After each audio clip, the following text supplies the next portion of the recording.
Mi nombre es Elena, y la historia que les voy a contar no es fácil de recordar, mucho menos de narrar, pero es una verdad, una que se clavó en mí como una espina durante años antes de que finalmente pudiera arrancarla. Crecer en mi familia, bueno, digamos que el apoyo no era precisamente su fuerte. Siempre fui la inteligente, la tranquila, la que no causaría problemas, que se traduce a la que pasaría desapercibida, la que no lograría nada espectacular. Mis hermanos, 2 años mayores que yo, eran los atletas, los populares. Marco, mi hermano mayor, era la estrella de fútbol. Sofía, mi hermana, la reina del baile y la que siempre tenía novio.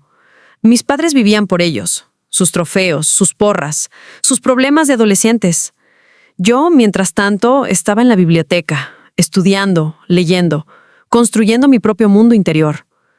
Ellos lo veían como una excentricidad, una falla.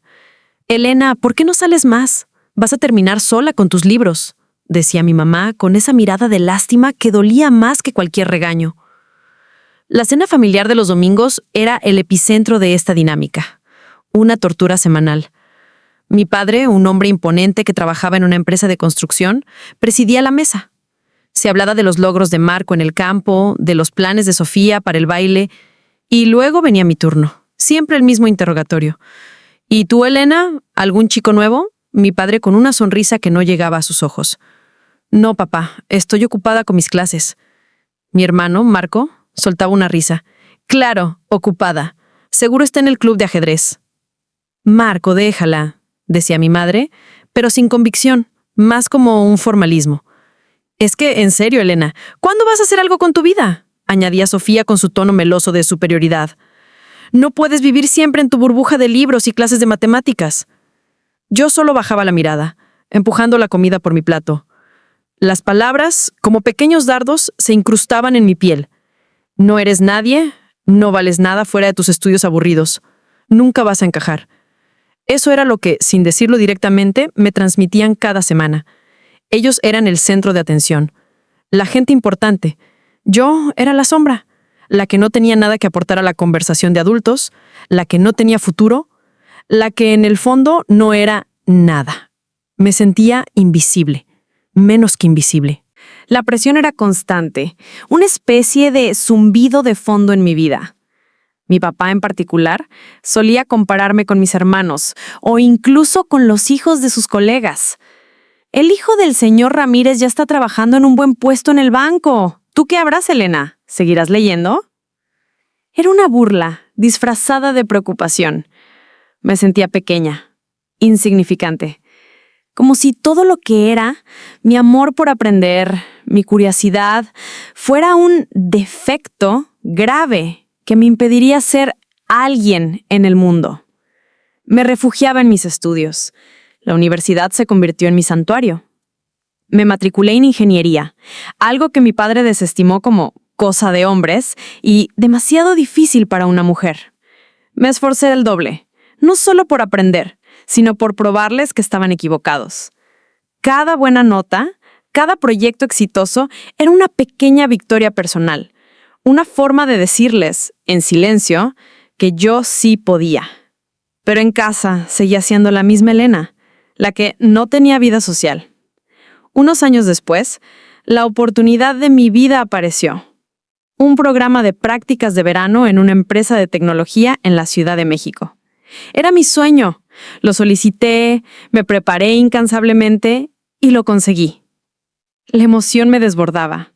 Regresé a casa ese domingo, a la cena familiar, esperando poder compartirlo. Quizás, solo quizás, obtener un poco de reconocimiento. «¿Y bien, Elena? ¿Alguna novedad de la universidad?», preguntó mi padre, distraídamente mientras revisaba su teléfono. «Sí, papá, conseguí una pasantía de verano». Mis hermanos ni levantaron la vista. Sofía estaba texteando, Marco miraba un partido en la televisión de la sala. «¿Una pasantía? ¿De qué?», preguntó mi madre, con ese tono de voz que indicaba que ya esperaba algo insignificante. «En una empresa de tecnología, en la capital. Es un programa muy competitivo». Mi padre por fin levantó la vista, pero no había orgullo en sus ojos. Había fastidio. Ah, ¿sí? Otra de tus cosas de computadora. Espero que te paguen algo al menos. Ya sabes que en esos campos no hay mucho futuro para la gente como tú. Su voz se apagó, pero el mensaje fue claro. Gente como tú significaba mujeres, significaba alguien sin contactos, significaba alguien sin verdadero potencial.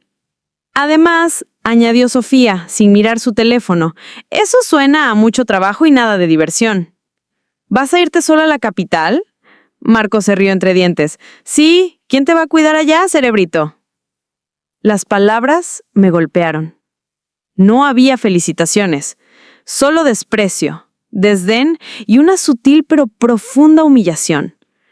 Había conseguido la oportunidad de mi vida y para ellos seguía siendo nada, un cero a la izquierda, un fastidio.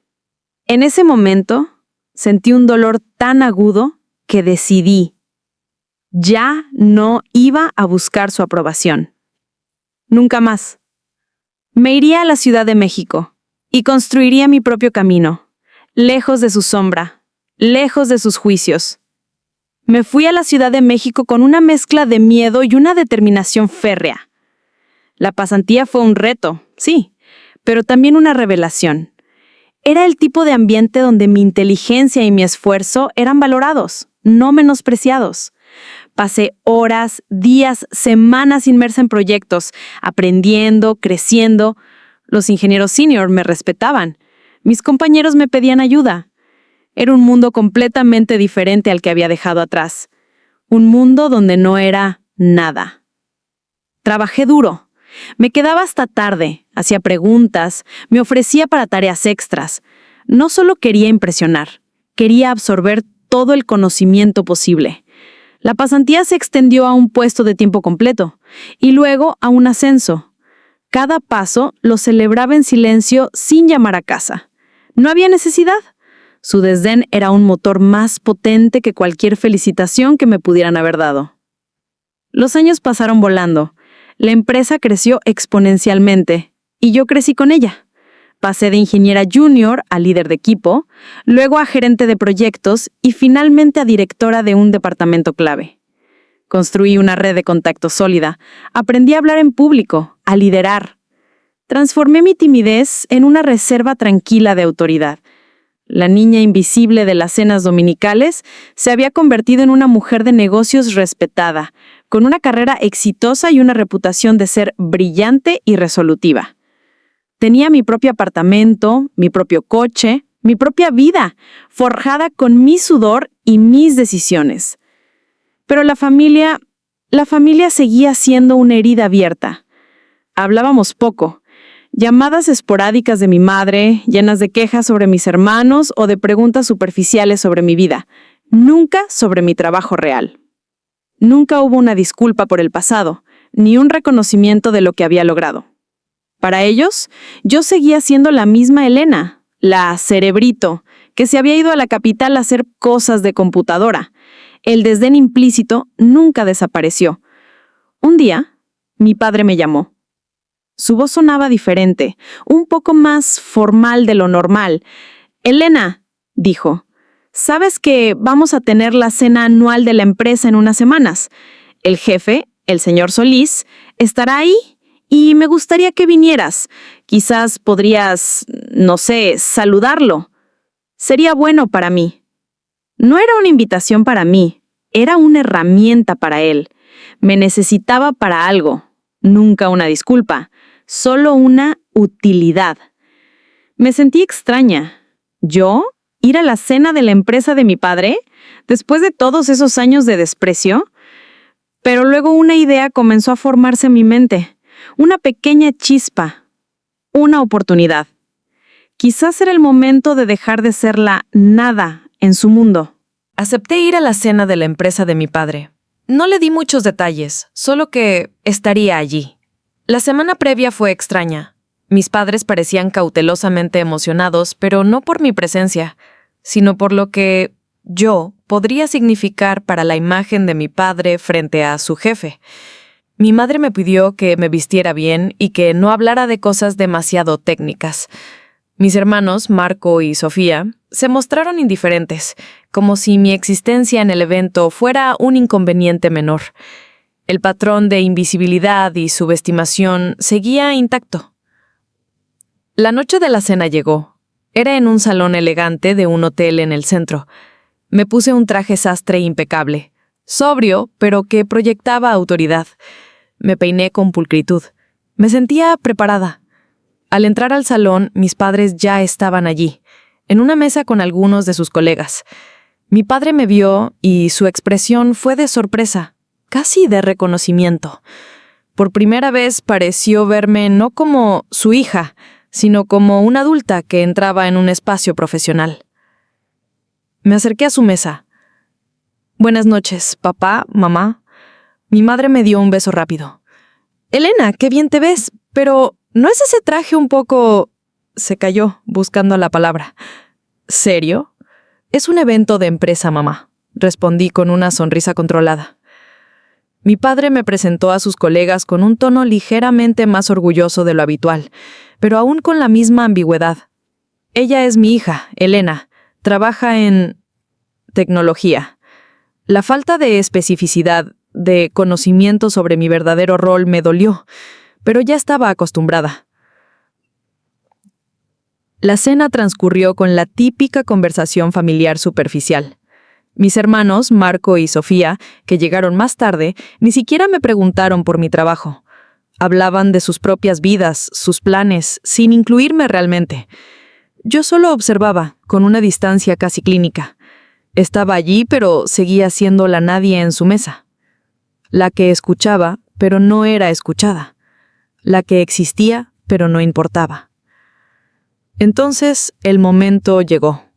El señor Solís, el jefe de mi padre, un hombre de negocios legendario, comenzó a recorrer las mesas saludando a los empleados. Era un hombre con una reputación formidable, conocido por su visión y su astucia. Mi padre se enderezó en su silla, nervioso, preparándose para el saludo. Cuando el señor Solís se acercó a nuestra mesa, mi padre se puso de pie, con una sonrisa forzada. «Señor Solís, qué gusto verlo», dijo mi padre extendiendo la mano. «Mi familia está aquí esta noche. Mi esposa, mis hijos, Marco y Sofía». Hizo una pausa, y su mirada se desvió hacia mí, como si me recordara en el último segundo. «Y mi hija, Elena». Su tono seguía siendo el mismo, casi de disculpa por mi presencia.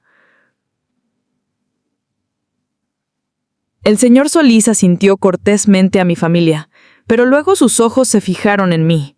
Una expresión de reconocimiento, y luego algo más cruzó su rostro. Se detuvo. Mi corazón dio un vuelco. El señor Solís se detuvo frente a mí. Su mirada se posó en la mía con una intensidad que no esperaba. Mis padres y hermanos se quedaron inmóviles, como si el tiempo se hubiera detenido. Un silencio incómodo se apoderó de nuestra mesa. «Elena», dijo el señor Solís. Su voz era profunda y resonante. No era una pregunta, era un reconocimiento. Mi nombre, pronunciado con familiaridad por una de las figuras más importantes de la industria. Mi padre, Marco y Sofía intercambiaron miradas de confusión.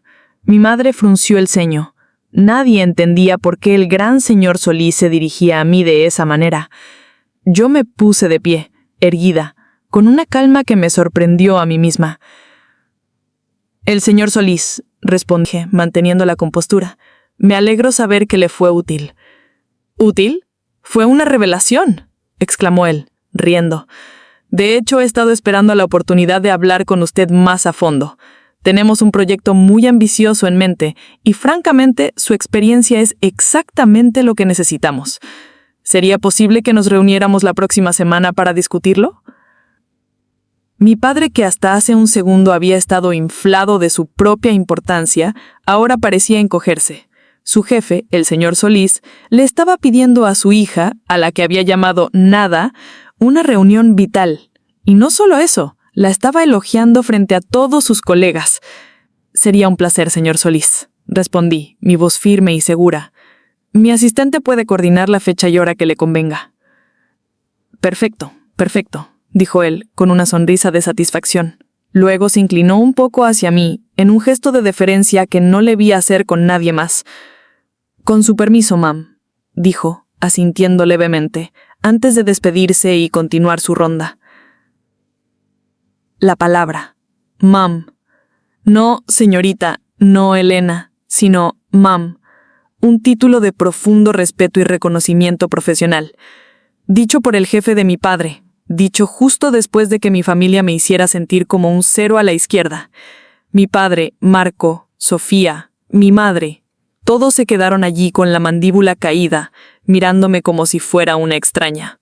El silencio en la mesa era ensordecedor. Nadie dijo una palabra mientras el señor Solís se alejaba. Mis padres y hermanos me miraban fijamente, sus rostros una mezcla de asombro, confusión y algo que nunca les había visto antes, un atisbo de respeto, o quizás de miedo. Había cambiado de nada a mem en cuestión de minutos, y no podían procesarlo. Mi padre fue el primero en reaccionar, su voz ronca. ¿Lo conoces, Elena? ¿Desde cuándo conoces al señor Solís? Su tono no era de orgullo, sino de incredulidad, casi de acusación, como si mi conexión con una figura tan importante fuera una traición a su propia subestimación de mí. Sí, papá, respondí, mi voz tranquila, mi mirada fija en la suya. Nos conocimos hace un tiempo. Soy la directora del Departamento de Innovación y Desarrollo de Tecnología en mi empresa. Organizamos la conferencia de la semana pasada que él mencionó. La bomba había caído. Directora. Innovación y Desarrollo de Tecnología. Mi padre parpadeó. Mi madre se llevó una mano a la boca. Marco y Sofía se miraron el uno al otro. Sus expresiones de incredulidad. Habían pensado que yo estaba jugando con computadoras, mientras que yo estaba liderando un departamento crucial en una empresa de tecnología que, por lo que pude deducir, debía ser un proveedor o un socio potencial para la compañía de mi padre. Pero tú nunca mencionaste que eras directora, tartamudeó mi madre, con un reproche subyacente. Nunca me preguntaron, mamá, dije con calma. Siempre que intenté hablar de mi trabajo, se desinteresaron o lo menospreciaron. Era cosas de computadoras, ¿recuerdas? O demasiado técnico. La verdad, dicha en voz alta, resonó en la mesa. Mis hermanos estaban visiblemente incómodos. Marco carraspeó. Sofía evitó mi mirada. La dinámica de años, la de ellos como el centro y yo como la periferia, se había pulverizado. La humillación no era mía esta vez. Era de ellos. Habían subestimado, ridiculizado y desestimado a la persona que su propio jefe acababa de llamar absolutamente brillante y mem. La cena de la noche terminó en una extraña mezcla de triunfo y tristeza. Mis padres y hermanos, avergonzados y aturdidos, me dejaron en la puerta de mi apartamento con una despedida incómoda y apresurada. No hubo disculpas, no hubo un reconocimiento explícito de su error, pero el silencio en el coche y la forma en que evitaron mi mirada decían más que 1000 palabras. Los días siguientes fueron aún más reveladores. Mi teléfono empezó a sonar. No eran mis amigos, ni mis antiguos compañeros, sino mi familia. Mensajes de texto de Sofía preguntando cómo estaba o si quería tomar un café. Llamadas de Marco, casualmente mencionando que había oído hablar de mi empresa. Incluso mi madre intentó entablar conversaciones sobre mi trabajo, algo que nunca había hecho. Era un cambio radical, descarado y tardío. Respondí con cortesía, pero con una distancia que antes me habría dolido, pero que ahora se sentía como una fortaleza. Habían tenido años para mostrar interés, para apoyarme. No lo hicieron.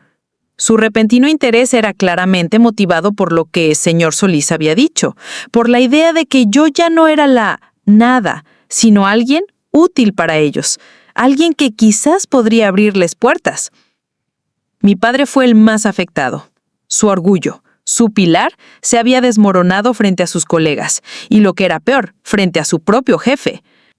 Una tarde me llamó. Su voz era diferente, más suave, casi tentativa. Elena, dijo, estoy orgulloso de ti. Nunca pensé que... Lo siento. El lo siento era apenas un susurro, casi inaudible. Era la disculpa más cercana que jamás obtendría de él. Fue un momento agridulce. El reconocimiento que siempre había anhelado finalmente había llegado, pero no de la forma en que lo había soñado. No era por amor o por comprensión, sino por la demostración pública de mi éxito. Y eso, tristemente, le restaba valor. La herida de años de desprecio era demasiado profunda para ser curada por unas pocas palabras tardías. Entendí entonces que no necesitaba su aprobación. Nunca la había necesitado. Mi valor no dependía de sus palabras o de su reconocimiento. Se había forjado en mis luchas silenciosas, en mis victorias personales, en cada paso que di lejos de su sombra. La nada, que ellos decían que era, se había convertido en una mujer fuerte, independiente y exitosa. Y eso era suficiente, más que suficiente. La cena de la empresa fue un parteaguas, no solo para mi familia, sino para mí también. Me di cuenta de que, por años, había llevado una carga invisible, la necesidad de su aprobación.